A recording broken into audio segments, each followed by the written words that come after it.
There are hearts that walk through the world a little more carefully than others. They move gently, speak softly, and carry an invisible alertness, a quiet readiness to absorb discomfort before it reaches anyone they love. To them, disappointment is not a moment. It is a fracture, a small crack in the bond they work so hard to protect. So they overthink, they predict, they soften their own voice so no one feels burdened by it. They live with an internal question that rarely leaves them. Was that enough? Did I hurt them? Did I fail them without realizing it? This isn't perfectionism. It isn't fragility. It is the instinct of someone who learned long ago that harmony keeps them safe, that disappointing someone is the fastest way to lose the closeness they crave. This is the psychology of those who fear being the reason someone they love feels pain. There's a particular kind of person who becomes hyper-aware of the emotional landscapes around them.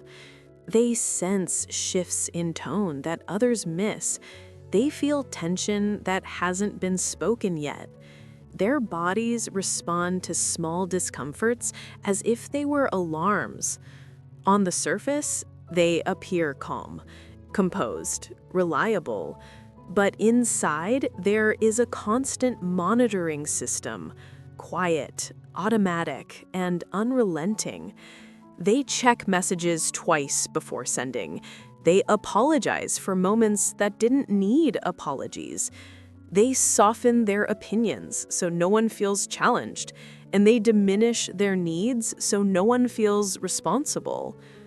To them, enough is not a fixed point.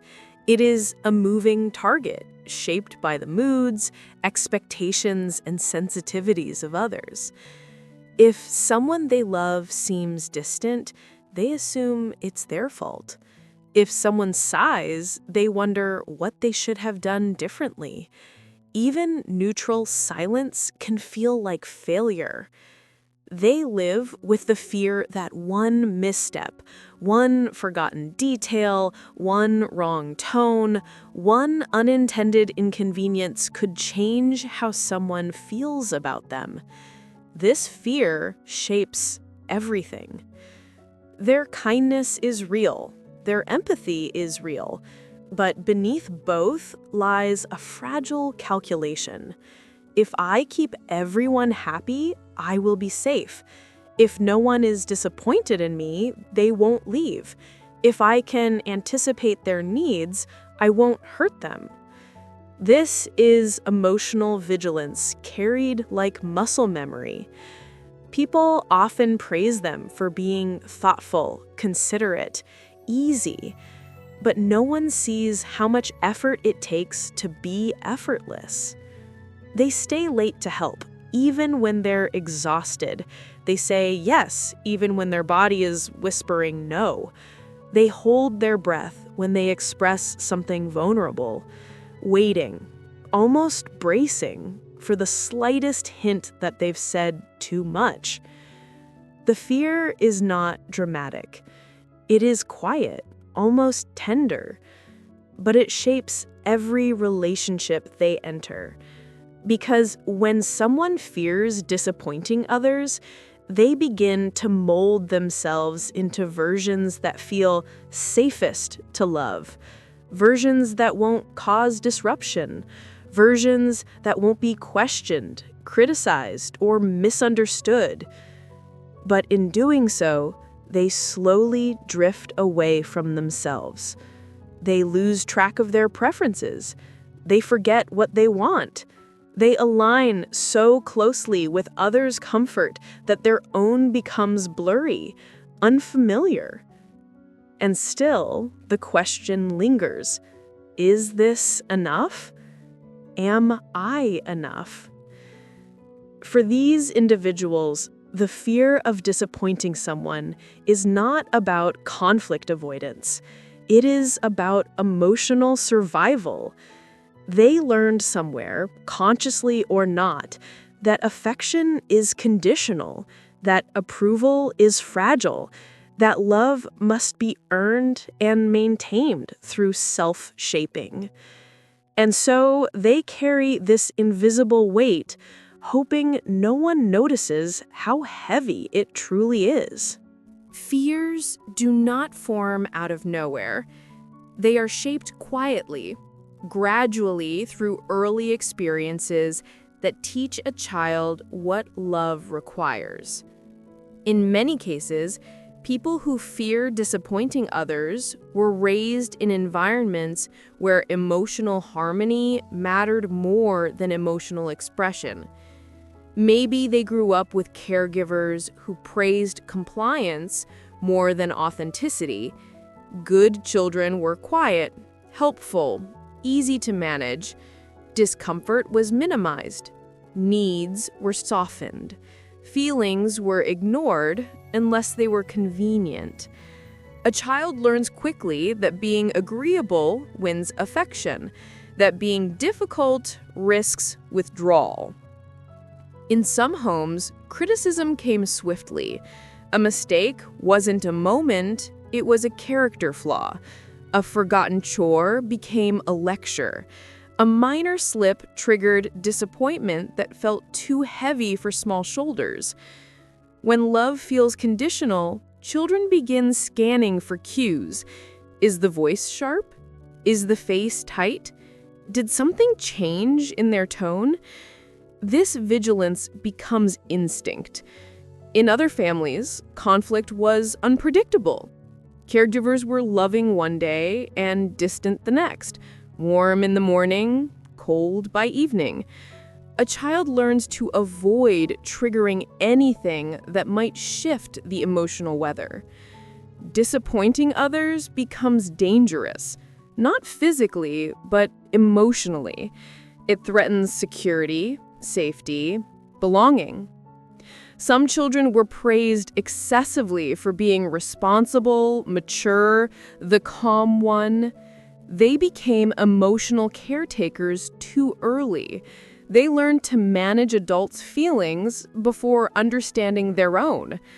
Others grew up with siblings who pulled attention, chaos, or crisis toward themselves, so they compensated by being the stable one, the one who didn't cause problems. Still others experienced moments of rejection so abrupt, being yelled at, ignored, or dismissed, that their bodies concluded never be the reason someone is upset. Even subtle experiences create lasting imprints. A parent's sigh, a teacher's disapproval, a friend's temporary withdrawal, a moment of embarrassment that became a story they still carry. Whatever the source, the lesson becomes rooted. Love requires performance. Connection requires perfection. Disappointment threatens closeness. These foundations shape adulthood in ways that seem invisible until examined.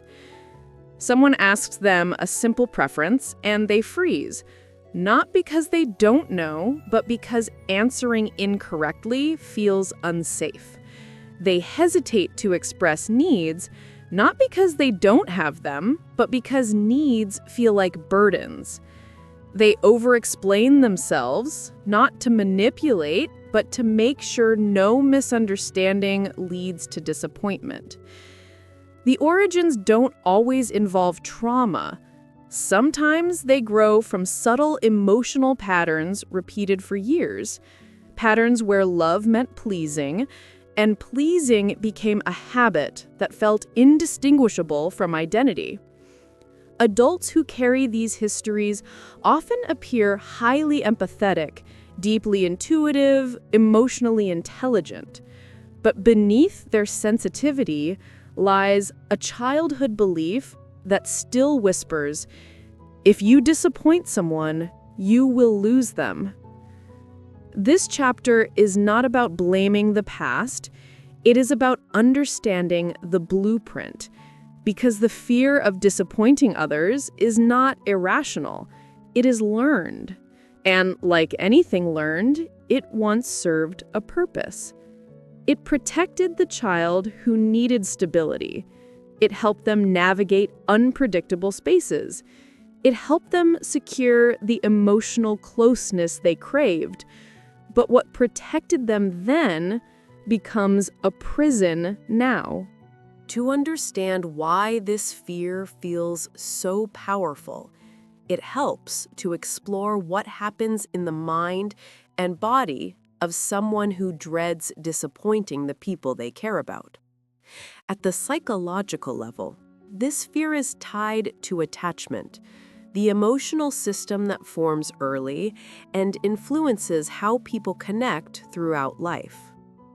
Individuals with anxious or hyper-attuned attachment styles learn to monitor others for signs of disapproval. Their brains become skilled at detecting micro-expressions, slight frowns, changes in tone, delayed responses. These cues activate the brain's threat system, triggering a subtle fear response. For them, emotional disapproval registers not just as discomfort, but as danger. The amygdala, the brain's alarm center, fires quickly. Cortisol rises. The nervous system prepares for rejection the way others prepare for physical harm. They may experience tightness in the chest, overthinking, guilt, a sudden urge to fix, apologize, or accommodate, a fear that spirals into worst-case scenarios. This reaction is not dramatic, it's physiological. From a cognitive perspective, people who fear disappointing others often carry schemas, deep, unconscious beliefs such as, "I must earn love. My needs are secondary. If someone is upset, it's my fault. If I cause pain, I will lose connection." These beliefs guide behavior automatically. Neuroscience adds another layer. When someone seeks approval, the brain releases dopamine. Relief from guilt provides a soothing reward. Over time, the cycle becomes reinforced. Please, relieve, repeat. This isn't about weakness, it is about conditioning, emotional, neurological, relational. Fear of disappointing others also relates to rejection-sensitive dysphoria, an intense emotional response where perceived disappointment feels unbearable. Even imagined disappointment can trigger an emotional spiral. The fear is often disproportionate to reality, but it feels entirely logical because it's rooted in survival instincts, not conscious reasoning. Another dynamic at play is hyper-empathy. People who fear disappointing others often feel others' discomfort as if it's their own. Empathy becomes fused with responsibility. If someone is hurt, they feel responsible for soothing it even when they had no role in causing it. Psychologists also highlight a concept called self-other merging. These individuals internalize others' emotions so deeply that boundaries blur. Someone else's dissatisfaction feels like personal failure. The final layer involves identity. For many, being helpful, kind, or dependable becomes a core part of who they believe they must be. Disappointing someone threatens not just a relationship, but the identity they've built over years. When a fear becomes tied to identity, it becomes exceptionally hard to unlearn. Understanding these psychological mechanisms doesn't remove the fear, but it explains why it feels so instinctive, so immediate, so overwhelming. The fear of disappointing others is not a flaw. It is a system, neurological, emotional, relational, designed to protect connection. It is the echo of past experiences carried into present interactions. It is the body remembering patterns the mind barely recognizes. And it reveals something deeper. People who fear disappointing others care deeply, instinctively, relentlessly.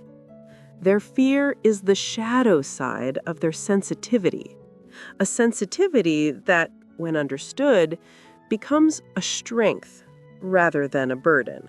Inside people who fear disappointing others, two truths coexist: quiet, contradictory, and equally powerful. One truth is the longing to be honest, to express needs, to rest without guilt, to take up space without shrinking themselves for someone else's comfort. The other truth is the instinct to protect connection at any cost, to keep relationships smooth, to avoid the slightest ripple that might lead to tension or distance. These two truths pull at each other constantly. They say yes when they want to say no. They smile when something hurts. They agree to plans they don't have the energy for. They accept blame to avoid conflict. And afterward, when the moment passes, they feel a quiet resentment, not toward the other person, but toward themselves. They wonder why they couldn't speak, why their voice softens at the exact moment they need strength, why the guilt of disappointing someone feels heavier than the exhaustion of pleasing them. This is the conflict no one sees. On the outside, they seem flexible, easygoing, low maintenance. On the inside, they experience emotional friction, the desire to be authentic versus the fear of being misunderstood, the need for rest versus the guilt of letting someone down, the longing for closeness versus the instinct to earn it. They rehearse conversations in their minds, creating softer versions of their truth so no one feels hurt. Even small boundaries feel monumental. Saying, "I'm not available today," feels like pushing someone away. Asking for clarity feels like confrontation. They often end up giving more than they intended, then feeling invisible when no one notices their sacrifice. Not because others are unkind, but because these individuals hide their needs so well that people assume they don't have any. There is another layer: the fear of being misunderstood. They fear their intentions will be misread, that someone will think they're selfish, that someone will assume they don't care. And so they over-explain, over-apologize, over-correct. The exhaustion builds quietly. Sometimes the conflict becomes so heavy that they withdraw, not because they don't care, but because they care too much and don't know how to balance themselves within the relationship. Others misinterpret this withdrawal as disinterest, reinforcing the belief that authenticity is risky. This chapter is not about blame. It is about revealing a truth. People who fear disappointing others are often fighting an internal battle between self-preservation and connection, a battle shaped by years of emotional conditioning. And the hardest part is this: they rarely give themselves the grace they give to everyone else. The turning point for people who fear disappointing others rarely arrives with dramatic clarity. It comes quietly, often disguised as exhaustion or a soft ache they can no longer ignore. For some, it appears in a moment of burnout, when their bodies simply cannot keep up with the emotional labor they've been carrying.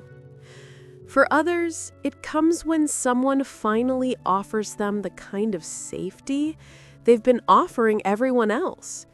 A friend who doesn't leave when they express something uncomfortable. A partner who doesn't crumble when they say no. A moment of truth that doesn't result in rejection. In these small moments, something shifts. They begin to realize that disappointment is not abandonment, that someone being briefly upset is not the end of connection, that the world does not collapse when they take a step back. Realization happens slowly, like light slipping into a dark room. They start to question the stories they carried. Why does one person's discomfort feel like my failure? Why does saying no feel like a betrayal? Why does protecting my energy feel like hurting someone? They begin to notice how often they sacrifice themselves in the name of harmony and how rarely anyone asked them to. This realization is not about rebellion or rejection.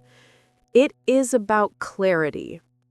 The clarity that caring does not require self-erasure, that love is not earned by constantly proving worthiness, that disappointing someone is not the same as hurting them. They start to see that the people who truly love them can handle small fractures, moments of misalignment, moments of imperfection, moments of human limitations. They begin experimenting with honesty in small doses, a gentle boundary, a delayed reply, a truthful, "I don't have the energy today." And when the world doesn't fall apart, when relationships survive these truths, a new understanding begins to settle inside them. This realization is not a single moment, but a series of tiny revelations that love can hold conflict, that connection can withstand disappointment, that relationships built on truth are stronger than those built on performance. They discover that their fear was never about others. It was about the child they once were, the child who learned that love could be lost at the slightest misstep. And they begin to gently differentiate between past and present, between old patterns and current relationships, between the emotional survival strategies that once protected them and the emotional space they finally deserve. This is the turning point, not a loud transformation, but a quiet recognition that their humanity is allowed to exist without constant apology. Healing for people who fear disappointing others does not mean losing kindness. It means learning to separate care from self-sacrifice. They begin to understand that boundaries are not walls. They are doors with hinges. Doors that allow connection in, but not at the cost of losing themselves. Integration happens in subtle shifts. They pause before saying yes. They check in with their own energy, not just others. They recognize when guilt is old conditioning rather than present truth. Instead of assuming responsibility for every emotional shift around them, they learn to sit with the discomfort of someone else's feelings, not to dismiss them, but to understand that someone's disappointment is not a verdict on their worth. They begin to notice when they're shrinking themselves, when they're molding their voice into something gentler than necessary, when they're apologizing for their existence rather than their actions. And slowly, they practice choosing themselves without abandoning others. Care becomes balance when it is shared, when relationships become reciprocal, when emotional labor flows both ways, when they allow others to support them, not just rely on them. This integration creates a shift in how they see connection. They realize that honesty deepens relationships, that vulnerability invites closeness, that authenticity creates bonds stronger than the ones crafted through perfect behavior. They learn that the people who genuinely love them do not want a curated version. They want the full, imperfect, real one. Healing doesn't erase the fear. It teaches them how to walk through it with steadier steps, how to hold space for others while also holding space for themselves, how to care deeply without losing clarity. This chapter is the rebalancing of emotional scales that were tilted for too long. In the end, the most profound shift is the realization that being human means being imperfect. People will misunderstand. People will get disappointed. People will misread intention. And this is not a failure. It is part of the texture of real connection.